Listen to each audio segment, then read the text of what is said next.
Bonjour tout le monde, on est vraiment très heureuse d'être ici, présente ce midi au Cégep pour le lancement de l'appli Coloc Action. Donc, je me présente, Evelyne Irmans, je suis la directrice de l'Association des locataires Centre du Québec et je suis accompagnée de mon adjointe presque à la direction. Adjointe plus, elle a vraiment tout plein de beaux talents. Vous décrire brièvement l'Association des locataires, c'est un organisme en défense des droits et en éducation populaire en droit du logement. Donc, vous comprendrez que cette appli-là va aussi informer les locataires sur leurs droits. On va vous détailler l'appli dans les minutes qui vont suivre.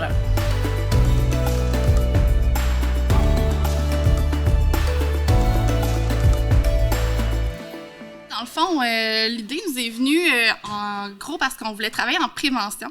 On voulait que les gens sachent leurs droits avant de se ramasser un peu dans le pétrin. Fait qu'on s'est dit, il faudrait attirer les jeunes. Notre clientèle est un petit peu plus âgée. Fait qu'on veut aller chercher les gens avant qu'il leur arrive quelque chose.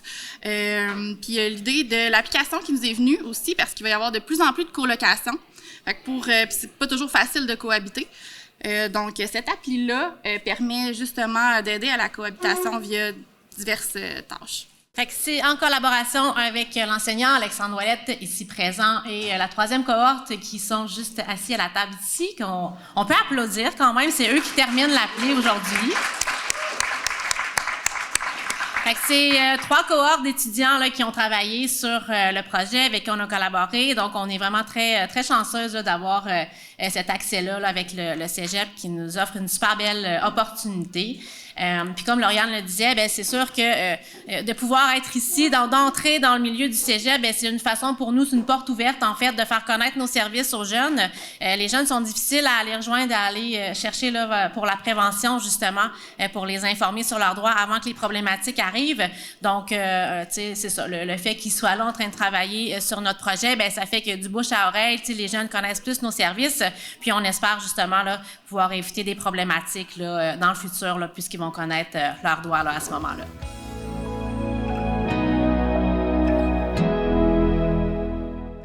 Coloc Action est une application en fait pour la gestion des locataires. En fait, ce que ça veut dire, c'est quand tu as un logement avec tes amis, exemple, ça permet de gérer les tâches, les dépenses entre locataires. Donc, c'est vraiment un outil pour vous aider à mieux vivre en colocation.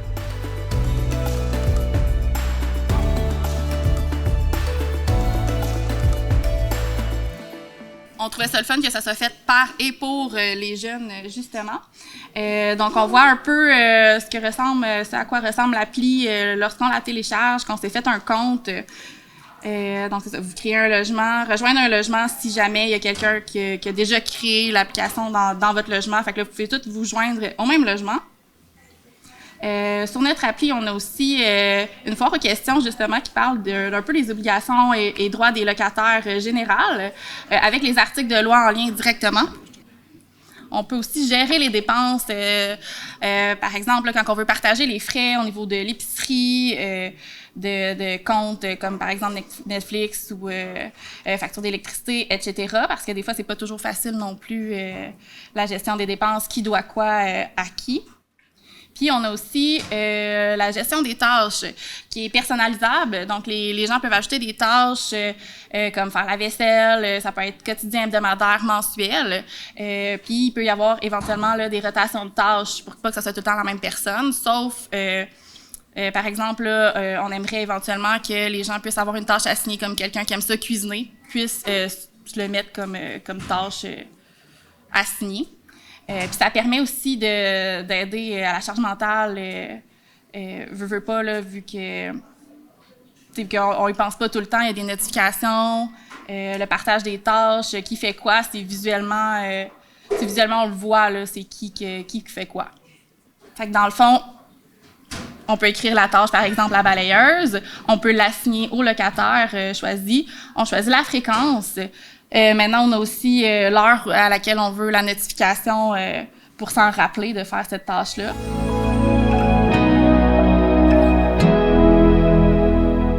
Ce projet-là est né de l'épreuve synthèse de programme. Donc, c'est une épreuve que tous les programmes ont à la fin du programme, donc à la dernière session, pour valider les acquis de l'ensemble du programme. En informatique, ce qu'on fait, c'est qu'on met les étudiants dans une simulation réelle de projet. On va chercher des clients réels. C'est supervisé en classe, ça se fait pas en entreprise. Puis, donc, c'est de là que le projet vient. On est à la recherche de nouveaux partenaires, puis l'Association des locataires nous a contactés avec un besoin qui se développe bien dans les paramètres d'un cours de 15 semaines. Donc, ça fait 3 ans qu'on a accepté ce projet-là. Donc, 3 cohortes successives qui ont d'abord initié l'application, puis après ça, qui ont travaillé à bonifier, corriger les erreurs, ajouter des fonctionnalités, jusqu'à temps qu'elle se soit peaufinée là, au point où on l'a publié aujourd'hui. C'était déjà un travail qui a eu 2 cohortes, donc 2 cohortes d'étudiants qui ont déjà commencé le travail. Nous, on a dû continuer ça, donc on a surtout travaillé sur la sécurité, le polissage, rendre vraiment l'application visuellement agréable, vérifier qu'il n'y a pas d'erreurs simples pour l'utilisateur, parce que des petites erreurs, des fois, affectent vraiment l'expérience de l'utilisateur. C'est des étudiants, sont en équipe autogérée, donc moi, je n'agis pas comme un patron par rapport à eux. C'est à eux de prendre leurs décisions, de communiquer avec les clients, d'extraire les besoins. Moi, je les facilite un petit peu, puis j'évite certains écueils, on va dire, un peu plus durs que leur niveau de formation. Donc, on a eu des petites choses qu'on a dû défaire dans l'application, des correctifs de sécurité qui ont été négligés à la base, des petits manques d'expérience qui ont paru un peu partout. Par contre, ce qui est vraiment intéressant, c'est que ça donne vraiment des belles opportunités d'apprentissage aux élèves. Donc, quand ils sortent de ce cours-là, ils ont toutes leurs leçons de « si je recommençais mon projet, voici ce que je ferais différent pour que ça se passe mieux ». Ça a vraiment appris c'est quoi faire une application du début à la fin. Là, parce que le déploiement, souvent, quand on est étudiant, on le fait pas jusqu'à la fin, le déploiement. Donc, de vraiment déployer une application, le mettre sur le Play Store pour justement pouvoir le télécharger, ça a vraiment été enrichissant pour nous tous qui ont travaillé sur l'application. Moi, je pourrais dire aussi que c'est une bonne manière de se mettre les pieds dans c'est quoi vraiment travailler dans une entreprise en informatique. C'est vraiment un bon début là, pour savoir ça se passe comment. Parce que souvent, quand on arrive dans une entreprise, ça ne sera pas déjà quelque chose qu'on va créer. Il va déjà avoir un produit probablement qui va être fait. Fait que de savoir s'initier à ce qui est déjà fait et de comprendre pour l'améliorer, je trouve que c'est vraiment une bonne manière là, de nous présenter ça.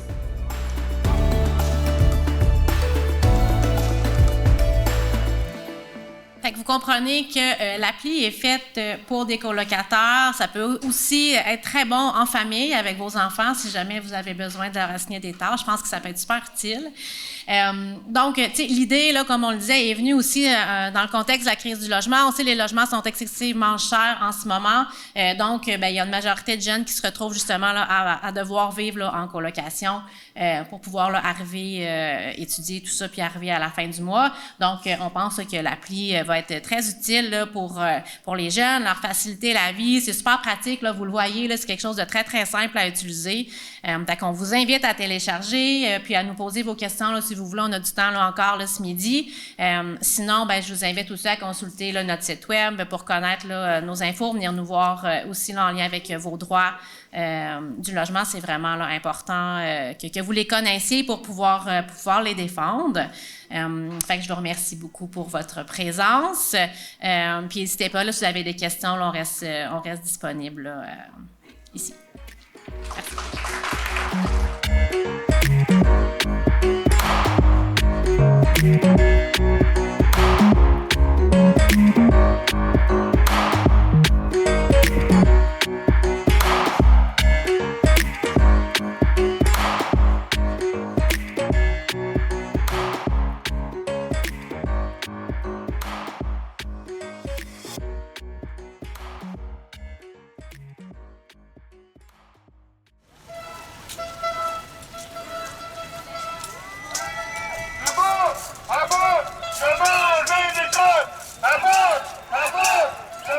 Le communautaire à bout, ce n'est pas juste le nom d'un mouvement.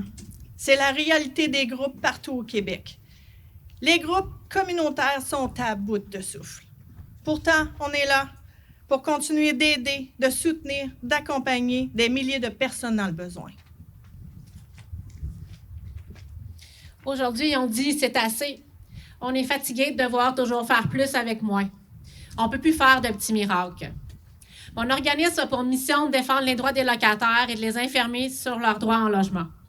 On dessert le centre du Québec, ça c'est 5 MRC, ça veut dire 254 000 personnes comme bassin de population.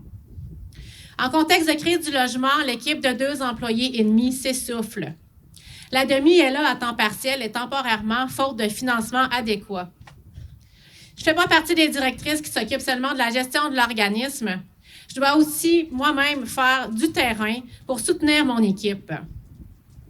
Je suis à bout. Êtes-vous à bout?